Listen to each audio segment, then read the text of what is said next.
eles tinham adormecido. E mesmo não se lembrando direito do que os fez chegar até aquele momento, eles sabem que são os lendários Guerreiros da Luz e que a Ordem foi restaurada e a escuridão exterminada, e eles estão vivenciando uma era de paz. E essa foi a história narrada de Final Fantasy I.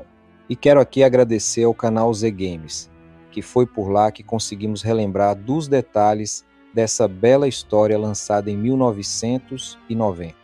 Eu sou o Thiago do Gerações Games, Filmes e Séries. Deixa o like para passar o vídeo adiante.